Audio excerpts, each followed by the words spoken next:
Yeah, the funny thing is that I do exactly the same as every Shiatsu practitioner does. You know, it's like I apply pressure on the points. You know, it's perpendicular pressure. It's all the same principles that Matsunaga was working with. Okay, you have to have the right location of the point, the right location on the meridian, continuity. All the same principles. The only difference, the only visible difference, is that I don't stay too long. You know, once I go into the Subo and I can feel that the whole body reacts to what I did, I move on. And because we become more sensitive, what happens is that there's no need to stay that long. You know, because energy is really fast. As soon as you think of it, it starts to change. So touching is already like an overkill. So I still like to touch, but as I touch and I realize something happened, I move on to the next one, and it tends to look like I'm working really fast. Okay, so it's a faster rhythm, but they are all the same principles. The chakras are abstract, you know, and they are like in the center of the body. The only way you can connect with the chakras is the way you can connect with energy, is with your intention, and the way the energy of the meridian or energy of the chakra talks to you is through your intuition. So it's very subtle. Now, the only way that I found is that through certain meridians we activate the function of certain chakras. So there's a correlation between the functions of the meridians and the rights of the chakras.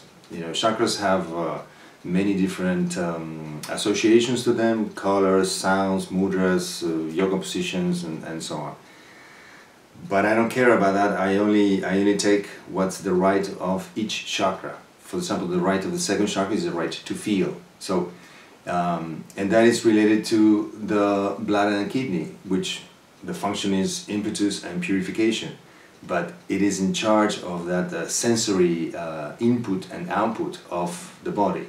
So working through the bladder and kidney, I'm working on the second chakra, for example.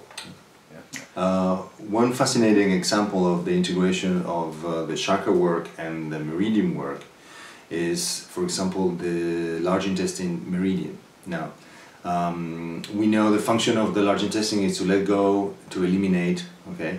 And to sort of like, when you let go and you eliminate, you become more comfortable.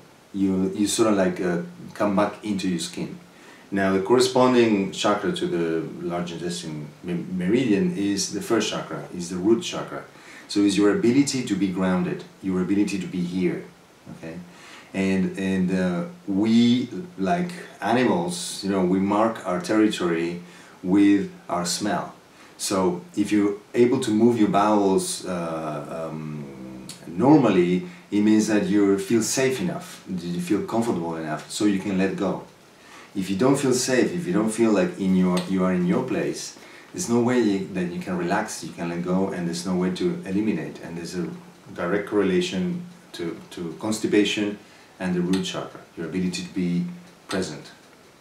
Yeah. So the famous grounding that we do in Shiatsu is the first chakra.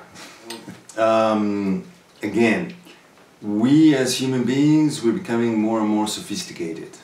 You know, like in order to materialize something, you know, for survival, you know, to get food, you know, you had to do a lot of work before. You know, you have to sweat and you have to make an effort, you have to fight, you have to do a lot of stuff. Now, if you want food, you know, just touch a little box of glass, and which is the phone, and then 10 minutes later your food comes to you. So you don't have to do so much stuff as we had to do. So the material aspects are, we kind of like mastered that, and we now have time to think about other stuff. And people are getting more and more, we are getting more and more sophisticated, and that's why I think the Zen Shiatsu from Matsunaga already was a big step from bringing all the psychological and spiritual and mental aspects of bodywork into Shiatsu. this is a step further. You know, people are getting more and more sophisticated and asking about, you know, what the world is about, why am I here, all those deep questions, and why do I do what I do, are better addressed, in my experience, through the chakras. Now, I still do shiatsu. I mean, I do a shiatsu session and I press the points and I work on the meridian, and I want to make sure that the hara changes, you know, from the beginning to the end. The same relaxation, the same firm touch, which is nourishing, is there, but the meaning is different. So the person can start to think differently about what is the relationship with the universe, with the earth, with others, with themselves, and with God or the universe. So it's, I think we're moving towards that, and I can see in my clients that, you know, they really take this stuff, and it creates great changes. So I'm happy, and it works for me. The most important thing is that it works for me. You know, like I am really interested. It's a whole new research field that I'm happy to be going into.